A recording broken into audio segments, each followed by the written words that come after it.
This is Red Moon Role-Playing.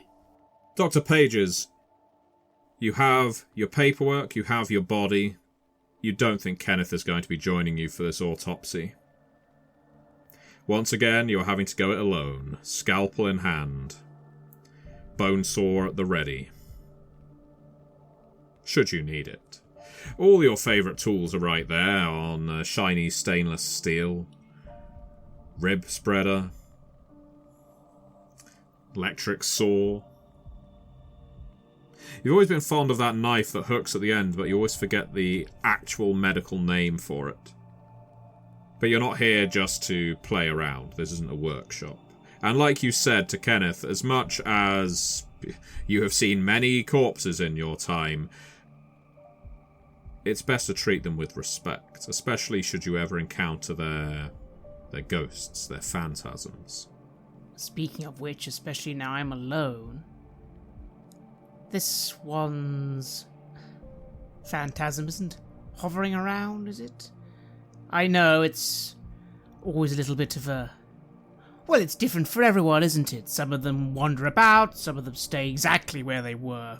Some of them will get back in the bodies and move around. But what about this poor woman? Do I sense anything like that at this moment, or are we alone, so to speak? You are alone. Well, that doesn't mean you have to be. You do possess an inheritance that allows you to summon a phantasm once per session. It may not be the one you want, though more likely it will be, if you're in proximity to a corpse. The issue here is there are a lot of corpses in the freezers here, so it is always going to be a bit of a gamble. Certainly. And, well, let's maybe be more practical first. I consider the body. I do my initial observations. Anything immediately of interest, other than, of course, the rigor mortis sitting in, and I assume probably a bit of corruption due to the garbage. Yeah, it would seem to you on the subject of the corruption and the garbage, any kind of what in your day might have been referred to as desecration, is relatively light. What that means is her body was probably not there for that long. In fact, the lividity, the pooling of the blood and so forth would also imply that her body hadn't been at rest in the dumpster for too many hours before its discovery. Interestingly, that would tell you, without any roll being required, that she was probably killed or died in daylight hours, which, given the dirty great hole in her chest, is remarkable. It is only early evening now, and the hole in her chest, that is probably, in fact it is definitely, the most startling thing here. You have seen chest wounds aplenty in the past. They're often, in fact, most common in traffic collisions. Usually something, a steering block, a girder from the back of a truck, a shard of glass. The chest is not as tough as people would imagine. A set of ribs will often not survive impact with something flying at high velocity. This, however, is a more concentrated injury. It does appear that the police report is correct. You can even see the gunpowder residue around the wound. This woman has been shot in the chest, just north of centre mass, round where her heart would be, you would say. Basically puncturing the sternum, or shattering it would be more accurate. And with a cursory examination you can likewise see that her spine has taken a great deal of the blast as well. Can I ask you, and this isn't your expertise, but so I'm going to increase the difficulty here, if you could have rolled ranged combat and intellect, it would be difficulty 1. If you want to do medicine and intellect, I will make it difficulty 2. Let's say, because trying to determine the kind of weapon, the kind of firearm used for this is what you're trying to figure out here. I do believe, as you said, the issue here is that there is a certain type of expertise required here that I don't actually have, And so while I am making my cursory examination, I roll no successes. And that includes the cursed die. Oh, this is a cruel failure for you. And that does have a severe negative effect. As you examine the cavity in the corpse's chest, and you're doing so delicately, we've already established you do have a certain respect for the corpses under your watch. You feel a change in the air. A lot of people say that when ghosts are near, when the dead have entered the room, that everything cools down, that they alter the temperature like thus. Not in your experience, Dr. Pages. The phantasms of the dead can have all manner of effects on the environment. It often is dictated by their mood. For you, one of the undead, more or less, one of the hungry, it's as if your skin is prickling. It's as if 100 tiny needles are running up the back of your neck and into your scalp to create a painful itch. And with it a burst of heat, of intense anger. You don't feel that anger personally, but you feel it being directed at you. You can't see the phantasm nearby, but you know that by poking around in this cadaver, even as gently as you are, you have angered the dead. You've angered this woman's phantasm. You didn't have to summon it. You have coaxed it out by just being here. An angry phantasm can be a very deadly thing. Well, that is awfully unusual. After all, it's not often that this happens. I'd be in an awful lot of trouble, as would many other people, if every single time a body came in here, its phantasm came by to brutally tear the physician's limb from limb. So this is slightly unusual. This particular individual must have died quite unpleasantly. Unfortunately, I'm going to need to try and calm things down. I'm going to withdraw from the body for a moment and just say very quietly to the air, I understand your discomfort, but causing a scene here isn't going to help anyone, I'm afraid. There is a voice that howls. It's at a low level, but it's still a howl. It's like interference, white noise that crackles through the air. Get away! Get away from me! Get away! Get away! Get away from me! I'll hold up my hands. Anyone was watching, they'd think this behaviour was quite unusual, but they're not, so I can afford to attempt some appeasement. I will lift up both my hands, putting down my initial tools, and simply step away. But I will say, you will need to be cleaned. You will need to be buried. I'd like those things to happen. I don't suppose you know who shot you? Awfully big holes there. If that's your attempt at pacifying the situation, Dr. Pages, sadly it fails. And so this phantasm uses its dread power of telekinesis. Every adversary in Curseborne has a range of qualities which are passive effects, always on effects is a way you could describe them, and dread powers. Dread powers are activated either as reactions to certain stimuli or certain actions performed by the protagonists, our characters, and others are simple actions, proactive actions that adversary can take at will. In this case, telekinesis is a simple action. She can do this just because she wants to. And so your tray of tools, your beloved bone saw, your rib spreader, your scalpel, that lovely knife with the hook at the end, start to levitate and then fling in your direction. I'm going to make a ranged attack action to see whether I connect with you. So let me see. You can make a defensive action here. You can roll athletics and dexterity if you're going to try to dive to the side. You certainly aren't wearing any armor right now. No.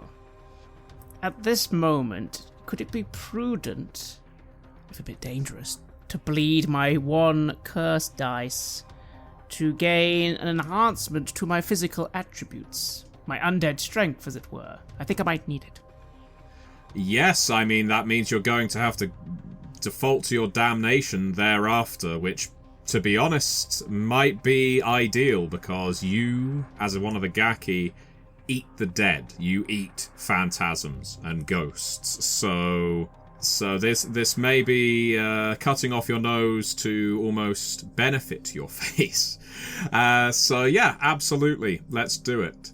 You're going to activate your undead strength. Can you pick a bane for me, please? What are you now vulnerable to? Because when the undead strength is called upon, it does come with a cost. It is in effect a metaphysical deal.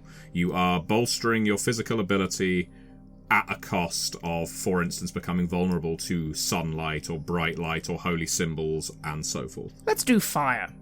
A classic.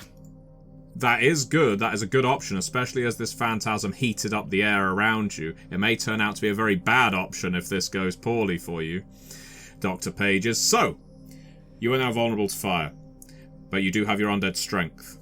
Tell me, how are you applying it? What are you using here? To my physical attributes, so that will give me one more that will give me an enhancement to dexterity rolls. Exactly. So with athletics and dexterity, I only have 3 dice, but if I get at least 1 success... Well, you'll get that 1 hit with your enhancement if you roll a hit. Enhancements only apply if you roll a hit. Now, keep in mind, group, we haven't discussed this yet, you have momentum. That momentum includes myself, so you have 4 momentum. In fact, because you failed your roll earlier, Craig, you have 5 momentum.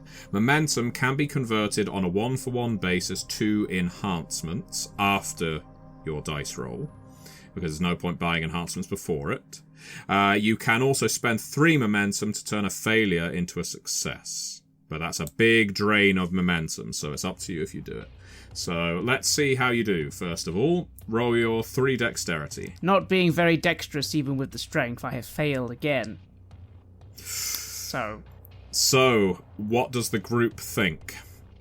Are we happy for Dr. Pages to use 3 momentum to turn a failure into a success? It would suck to have him burst into flames before we even meet, so yes, I think you should spend the momentum. And I did just generate at least 1. In fact, do I generate a second one for failing again? I'm all for this win. If you turn this failure into a success, you are not going to generate momentum from it, no. In that case, I will gratefully accept the group, letting me spend momentum. Again, I'm not actually a very physical being, but maybe I get just lucky enough to turn it to a success. So I suppose that would mean then 2... Sorry, does that mean it's successful, or is it 2 hits, essentially? You have got 2 hits, so now I am rolling to hit you in turn.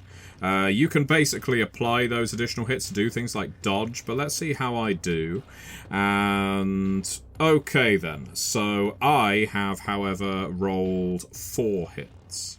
Even if you try to dodge here, Dr. Pages, you are still going to be grappled, because that is what she's doing. So you try with your best effort, but this anger, this wrath, fuels this phantasm. She's not just hurling these surgical tools at you in one fell swoop.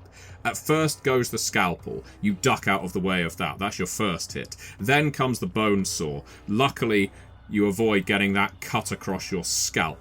But she is taking her time as if playing darts with you. And then it's when you are pinned against, well, the clothes rack where you keep all the gowns, that there goes the hook knife. There goes the rib spreader. There goes that device, the name of which you always forget. Clunk, clunk, clunk. Smashing into your coat and pinning you to the wall. At which point she starts to materialise. And you see her. Yes, this is most certainly the phantasm of the woman who lies dead before you. Her phantasm is younger than the body from which it emanated.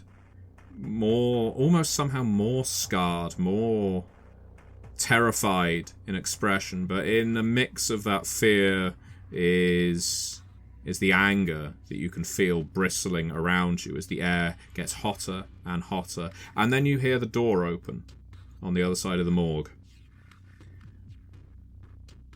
Dr. Pages, I'm feeling a lot better now. Oh, dear. Kenneth draws the attention of the phantasm. She whips around. His eyes widen. He gets as far as, what the as she yanks out the hooked blade that was pinning you in place, Dr. Pages, and hurls it at Kenneth. That's another assistant down, I'm afraid, Dr. Pages. Because this dart throw is a bullseye. Clean in the forehead. Kenneth crumples. Folds like a concertina. First go the knees, then goes the waist. There's a mercy to all of this, Dr. Pages. He probably didn't even realise it was happening. But Kenneth is most certainly dead. Good news is, you are now free. You are now free to do something about this. And what's more, she is corporeal because she has materialised. Truth be told, I am extremely angry. I liked Kenneth, and this woman is being extremely ungrateful for considering her circumstances. I did have sympathy, but in my opinion, the sins of the dead are just the same as the sins of the living, and she has just murdered an innocent soul for no reason at all other than having a little tantrum. And, unfortunately, I am also now very, very, very, very hungry. And so I don't really think I'll have any control as I simply leap forwards, grab her. Now, of course, normally this would all be very, very complicated, but as you said, she has corporealized, and whilst being bitten by, I'm sure, most things wouldn't do much to her, I'm a gaki, and it works a little differently for me. I'm going to just plunge my jaw into her neck and begin draining, well, not her blood, sadly, but her very soul. Part of me regrets this, but she's crossed a line. She has indeed. She has indeed. I would like for you, Craig, to, at this point, and I know this is not your forte, I would like for you to roll your close combat and might.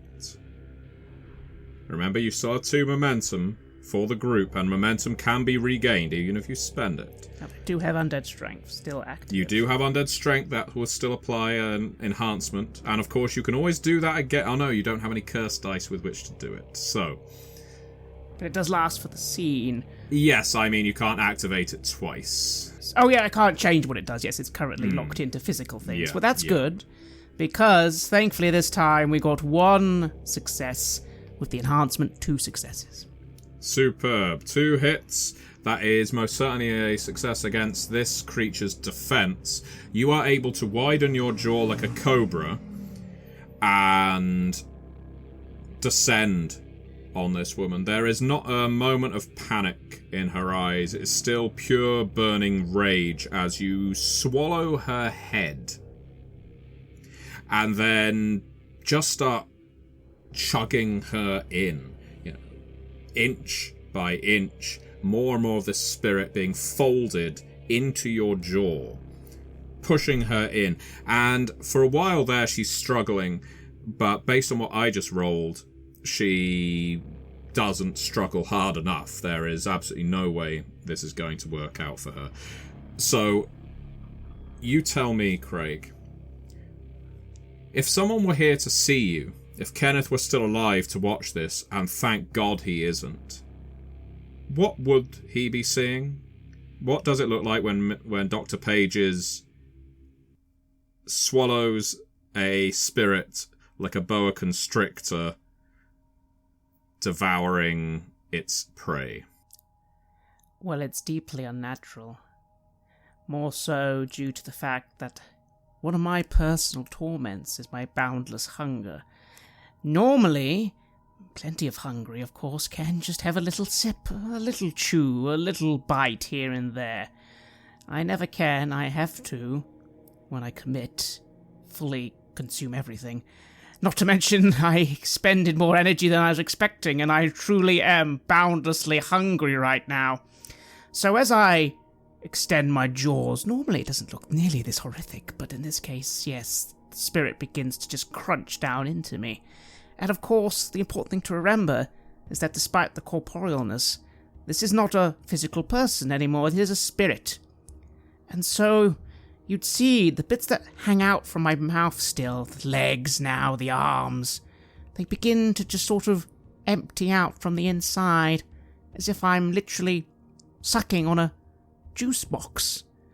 But there's no bones, no organs, it's all just crumpling, slowly constricting more and more until it eventually goes down into me, and of course eventually it just disappears entirely.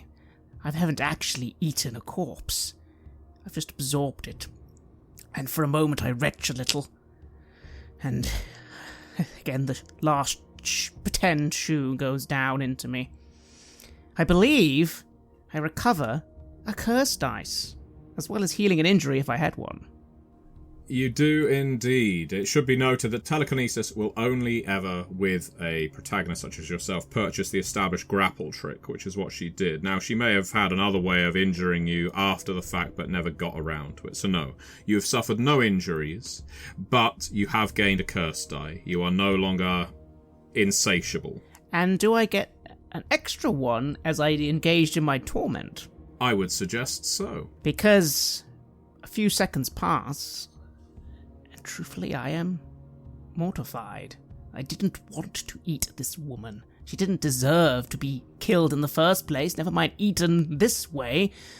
But Kenneth, and I quickly then move over, being very careful, of course, not to touch him. Kenneth. Oh, Kenneth. It's very rare, Dr. Pages, that you feel even a mote of panic, but right now, well, this is a body that needs getting rid of. Thankfully, there is a reason the accursed stick together in crews, and it isn't just to dispose of bodies, but often it is. There are a couple of people you know you can trust. You have shared information with them before, they have worked with you before, you've done favours for each other before, and unlike favours performed for some of the accursed in Junction City, they haven't demanded exacting tolls in response. This is, of course, Silas and Z. Silas, on many occasions, has served to help investigate the people whose bodies have turned up as Jane or John Doe's. You've often crossed paths in that regard. Sometimes, indeed, the reports you send to Silas are different to the ones you send to the police, especially when it's an accursed matter. As far as Z is concerned, well, Z is the public face of the crew. She can write anything up. She can write news so it becomes a conspiracy theory, or vice versa. She can find something that sounds like an urban legend and make everyone believe it. And as a trio, that can make you a pretty deadly combination. Maybe deadliness isn't what you're looking for right now, but there is a fresh body on the tiles of your morgue right now. It might be wise to step outside and make a call. Yes, I think Silas would be the good initial call. Disappearing a body. Besides, it's not as if it's my fault. If anything, sadly, these things happen more often than people think. Poor Kenneth.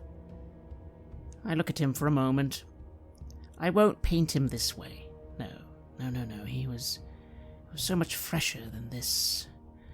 But, well, this is a rather unpleasant evening. I'm going to make the call, start tidying up, and then look back at the Jane Doe and shake my head.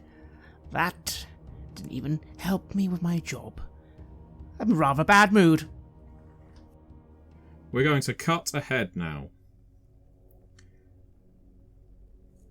Dr. Pages, you got in touch with Silas as intended, and Silas, well, it's a bit like a chain letter, or playing a game of whispers or telephone.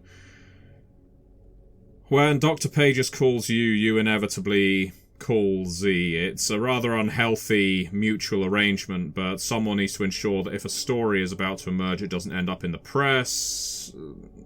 You have a relationship, it's fair to say. So even if Dr. Pages isn't expecting it, it's about 40 minutes later when both Silas and Z show up at the morgue. The lights are still beaming, they're still glaring as the two of you enter. Well, it catches you off guard, though. At this point, of course, Dr. Pages is utterly used to it. You spot the body on the slab immediately, still half-dressed in a body bag. Dr. Pages looking inconsolate. You hear Silas has just entered and he's gesturing at the woman on the slab. Oh, her? I'm not even sure yet. Just the Jane Doe brought in this evening. Although she rather violently decided she didn't want to be touched post-death. Hence, and I tilt my head over to where I've put Kenneth, which of course will be in one of these slabs. I wouldn't have just left him on the floor, after all. Does he still have a knife protruding from his forehead, or have you done him the grace of removing it? Considering I had 40 minutes, yes. And of course I've made sure to wash and clean the weapon. No need for fingerprints. Although, do the dead leave fingerprints? That's an interesting question. Suffice to say, I cleaned it. Silas Z, you don't know Kenneth, although given how he is... actually, give me a little more information there, Craig. Is Kenneth now basically decked out like a morgue cadaver? In other words, you've removed his uniform, he's just laid there naked or in his underwear, or are you so distracted that he's still there in his apron and surgical gear? I've done this a lot before, so yes. While I'm not the most skilled at removing the bodies, I do understand how to clean them, tidy them, and of course most of the clothing will go to an incinerator very shortly, although it occurs to me that when I went to the incinerator I felt a bit of a nervous twinge. Ah yes, maybe let someone else do that. So yes, Silas Z, you don't know who Kenneth is either, although it's clear from how pink his corpse is that he is more freshly dead, and the wound in his forehead is not conducive with the way that, well, Monty tends to murder people. In the rare event Monty kills anyone who's alive. But the two of you step in, and the door closes behind you. The three of you are together, with the company of two cadavers, and many more locked up in the freezer. I'd offer you a cup of tea, but yes, it's a bit of an unpleasant scene today. I'm sorry to bother you both. Hey, it's not my first corpse. Any stretch of the imagination, Doc. Silas will kind of point towards the wound on the forehead, not being careful not to touch it, because he's experienced and knows how to handle these things. That's not how you usually do things, though. I didn't kill him. Why would I kill one of my... I liked him. No, the Jane Doe killed him.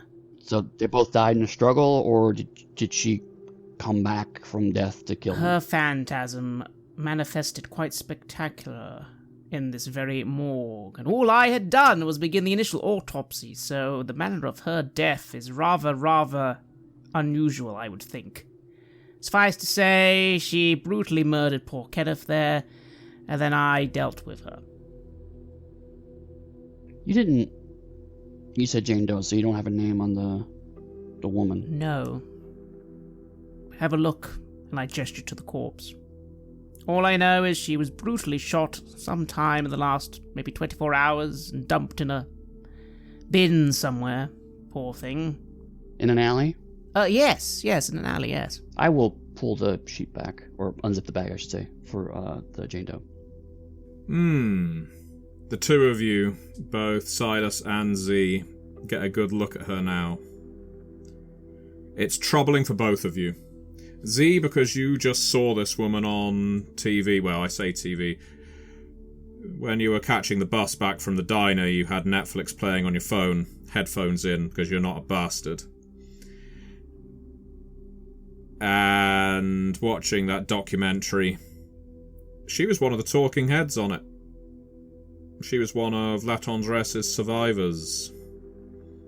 Absolutely, that's definitely her. You would recognise that face, because it seems she was doing most of the talking. And likewise for you, Silas, well, you only had one photo of Sophie Pace to go on. She was much younger, about 30 years younger. But this is definitely her. My pupils dilate as my mind makes the connection from the face on the screen to the face on the slab. But something Silas said absolutely captures my attention. Was she found in an alley? Silas is clever. Silas has always been very clever. Silas has a tendency to tap on certain strings that I'm either on the front or the back end of. So my eyes sweep to Silas like, how did you know she was found in an alley? Yeah, it's time for Sherlock Holmes bit, isn't it? So, long story short, I looking into the victims of a guy named Victor Lantondresse, who, let's just say he's a relative, put it that way, and went to go talk to Pace's therapist, who, by the way, is an heir, so I'm in debt to an heir, so that's fucking great. And turns out that Pace was going to therapy for a while, and this therapist, and I use that term extremely fucking loosely, told her to go walk down the alley where she was killed to get over her fear. Oh. And now we have Sophie Pace dead in a bin in an alley. I will put you dollars to donuts. I know exactly what fucking alley it was, too. You don't say. Well, she was shot. Quite badly, as you can see. And she was very, very, very... Oh. You know, I suppose if someone had great survivor guilt or trauma to then die while undertaking your therapy, actually, I suppose that would create quite a something in the... Well, I suppose you'd know, Silas, considering your condition, no? Yeah, but have you done the... You haven't gotten to the autopsy part yet, I guess. Well, actually, no. I literally just began when she decided to try and, well, murder me. I really did try and say to calm down. Yeah, well, given that she's been worried about being murdered for 30 years, can understand her being a little tetchy. I'll step over and sigh as I say, well, I'd like to say she's now resting in peace, but... Your stomach gurgles. But sadly, I doubt that. I have a feeling when I ingest people, they don't go anywhere, really. I've never been quite sure. Honestly, Doc, the only kind of luck we ever get is bad. It does occur to you, Silas, if Dr. Pages isn't just exaggerating, and he doesn't seem someone prone to exaggeration, and you're dealing with him, and he has consumed the phantasm, the remnants of this dead woman, well, interrogating her is going to be damn difficult. Yeah. Silas, takes a step back, starts opening and closing his fists, which is something that both of them are probably a little familiar with. I think Z, on a more visceral level, understands the instinct that he's trying to tack down. And then he just turns around and is like, that's a problem 15 minutes from now. Right now we got a different corpse we gotta deal with. Exactly. I'll get ready the report that poor Kenneth left 5 minutes early today due to feeling unwell, and I'll leave you to deal with the rest. Thank you. I owe you. Could you maybe put a wiggle on the autopsy for pace so we can get at least something out of this shit show of a hand? Of course. Thanks, Doc. How are you keeping, by the way? Are you all well? Again, I can't help but look at, well, the corpse. The living corpse, that is. How is his poor corpse doing? Oh, the body? Yeah, it's tickety-boo. You know how it is. 80 years, still kicking around. Smoking still doesn't do anything for me. You're going to run into problems at some point. Do be careful. Yeah, I'll worry about cancer. That's going to be a huge fucking problem for me. Oh, so Z, thanks for coming. I hope I haven't inconvenienced you this night. No, this feels interesting. And you know very well I'm attracted to interesting things. I would like to put a speed on that autopsy as well, good doctor. That may provide some additional color, flavor, and cover for the... What's the name of the assistant again? Oh, his name was Kenneth. That wasn't the name of your last one. No. A discussion for another night, Doctor. At some point, we may need to address a narrative around your revolving door of assistance. Well, in my defense, some of them do just quit. Regular. A joke, yes? No? No. I follow narrative for a living. Some may quit. A pattern may form. And we don't need you under that type of attention. But that's a problem for tomorrow. Silas, if you are prepared to spend a point in momentum, bear in mind you've only got 2 left at this point, I will grant you, I suppose, what in investigative terms might be considered a lead. Right off the bat, without any kind of roll being required. But it's your choice. You don't have to take it. It's not obligatory. The game will proceed perfectly fine without it. It's up to you.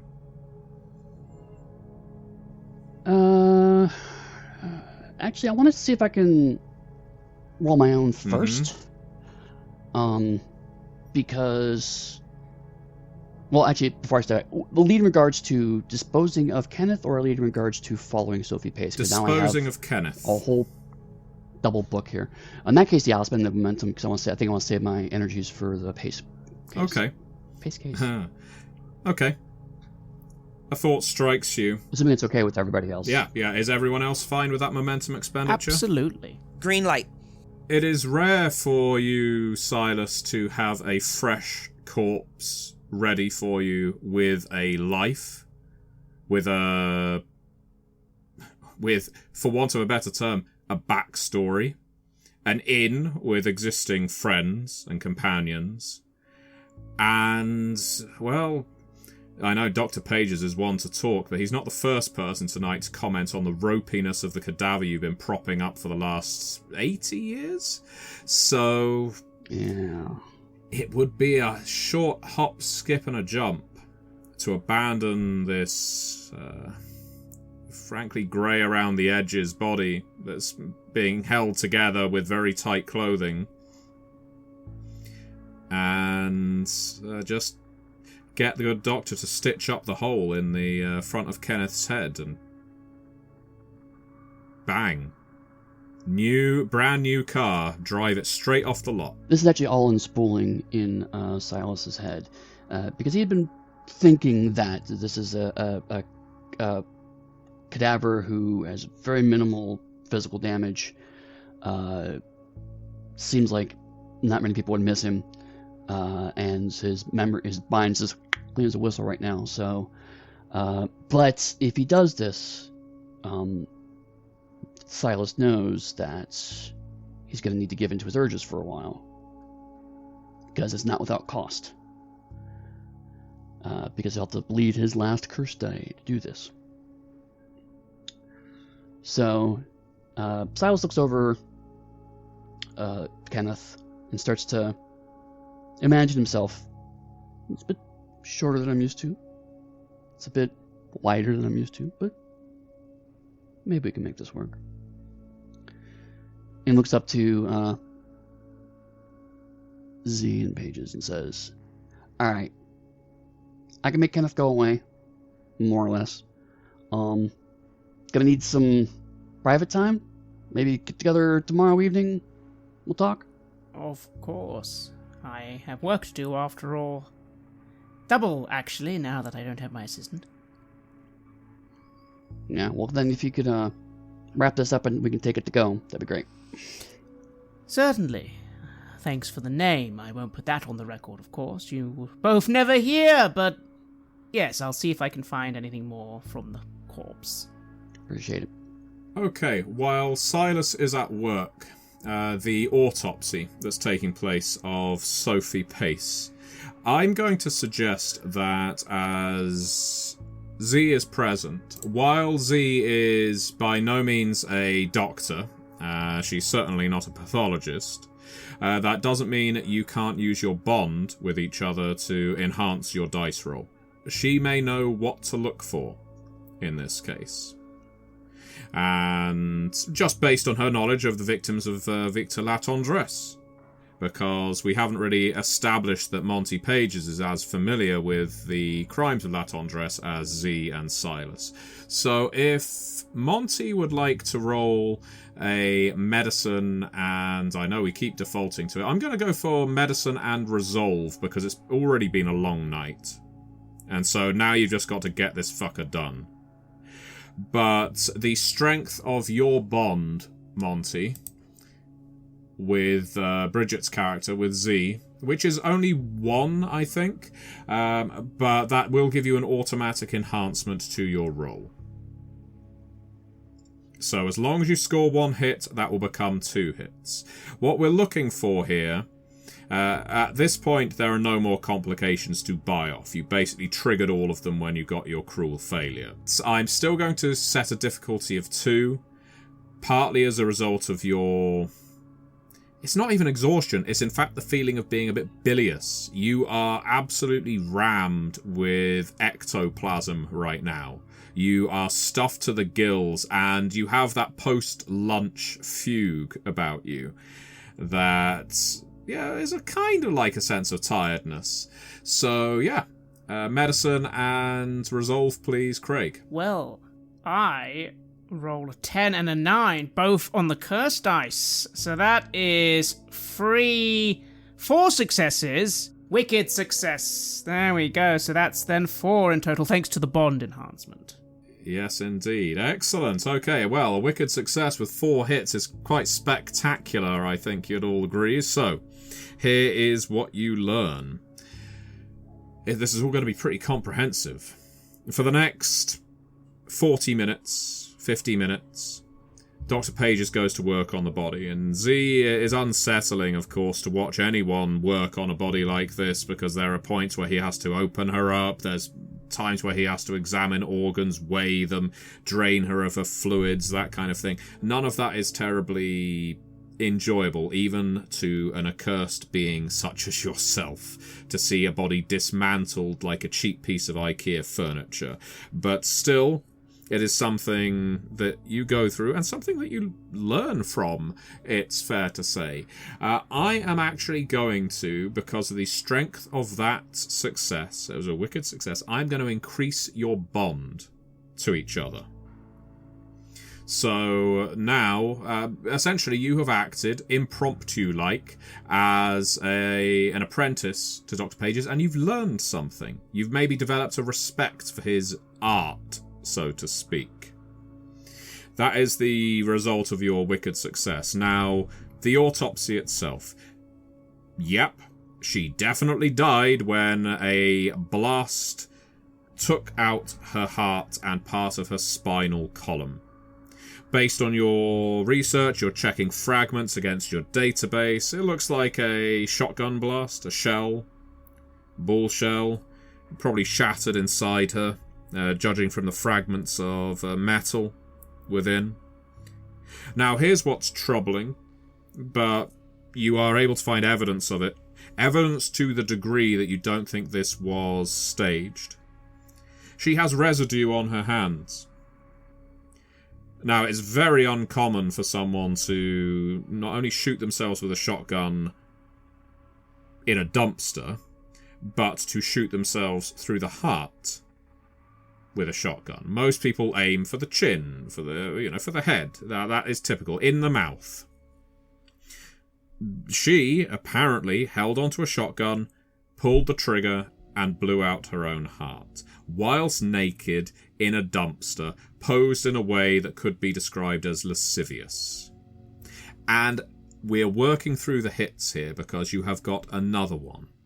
And this is the most troubling one of all. The one that really doesn't make any of this add up and creates the kind of mystery that Z would drool over if there wasn't a eviscerated cadaver in front of her right now. It's when you go to check her dentals. You're checking her teeth, you're checking her tongue. You have to do it, you have to make a record of everything. On her tongue is a seared imprint. Someone has burned something into her tongue, and recently. The imprint states, I, heart, is a heart shape, not.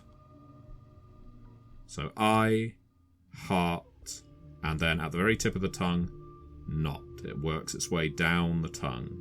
And based on the blistering, this occurred pre-mortem. Well, the person was still alive. And probably not long before her death. There's a few things Z can take from this, even if Dr. Monty cannot. You remember, Z, when you were first looking into the crimes of Victor Latendresse, how he would mark his victims, how he would brand them. Sometimes he would brand them in places where, frankly, it was surprising he could access. Places like the roof of the mouth, the tongue. In one incredibly bizarre case, he was able to brand someone's lung and then stitch them up before their death. How he did it, no one has really been able to ascertain, but apparently the person survived for long enough to then be murdered. This is the hallmark of a serial killer, one of the accursed, who Silas has now admitted is a, well, loose family relation, shall we say, who disappeared 30 years ago without a trace. But it is definitely his work. You have listened to an episode of Red Moon Roleplaying, where we play the scenario Suffer My Sins for Curseborne, which is published by Onyx Path Publishing. Curseborne is on Kickstarter right now, and you can find a link in the show notes. Story guide was Matthew Dawkins, and we were also joined by Bridgett Jeffries and Eddy Webb. The music was created by Atrium Carceri and was used with permission from their label, Cryochamber. Please check out cryochamber.bandcamp.com or their YouTube channel for more of their lovely dark ambient. We would love to give massive thanks to our champions of the Red Moon, Martin Heuschober, Simon Cooper, David, Julia, Camilla, Bob Lange, Cameron, Graham Barey, Doug Thomson, Lily, Mike Parker, and Maciej for their generous support. And we would of course also like to thank all of our other patrons. Without your support, the show would not be possible. If you want to support our work, please check us out on Patreon. You can get access to our Call of Cthulhu bonus campaign, Shadows of Yog-Sothoth, with Matthew as our keeper, as well as bonus campaigns for Cult of Divinity Lost and Warhammer Fantasy Roleplay. On top of that, we also offer early and raw access to all of our recordings, and you can also hear your name read on the show as a champion of the Red Moon. Finally, you could also play some Cult with us. Most importantly, that support is what keeps the show going, so do check us out there. Thank you again for listening, and remember that the world is cursed.